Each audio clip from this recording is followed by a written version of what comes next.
In a small village, two boys lived as the best of friends. One was 6 years old, and the other was 10.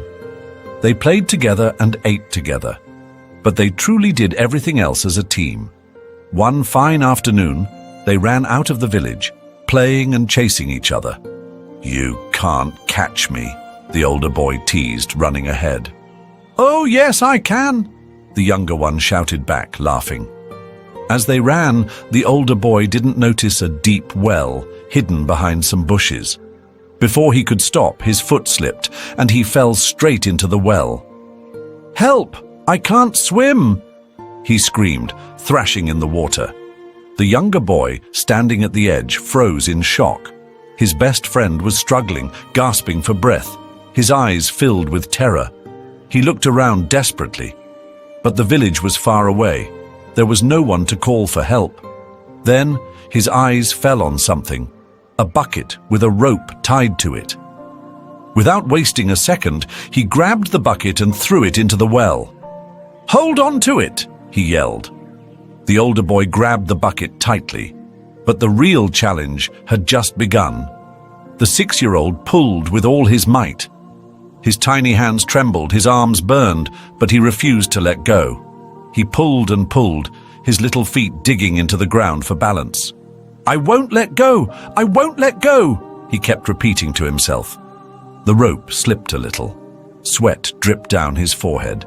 His heart pounded like a drum. But he didn't stop.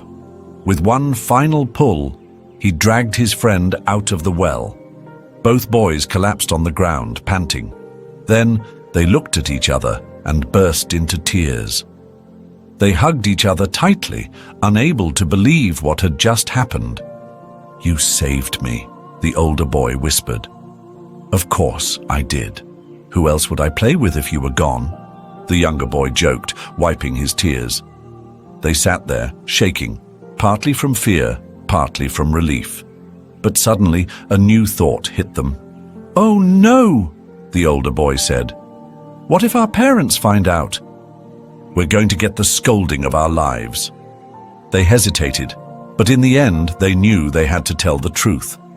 When they reached the village, they ran straight to their families. Excitedly, they explained everything that had happened.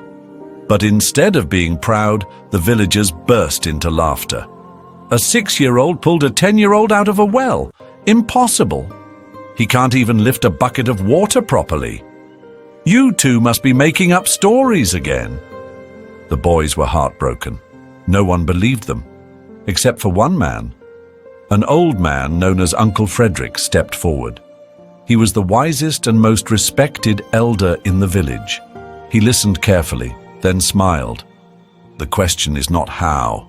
He did it," Uncle Frederick said. "The real question is why he could do it." Everyone fell silent. At that moment, he continued, there was no one around to tell him that he couldn't do it. No one was there to say, "You're too small. You're too weak." Not even himself. The villagers realized the truth. The boy had no idea he wasn't supposed to be strong enough. So, he simply became strong enough. Moral of the story. The only limits we have are the ones we believe in. If no one tells you that you can't do something, you will find a way to do it. Doubt is what makes us weak. Belief is what makes us strong. So, believe in yourself. When no one tells you that you can't, you will discover that you can.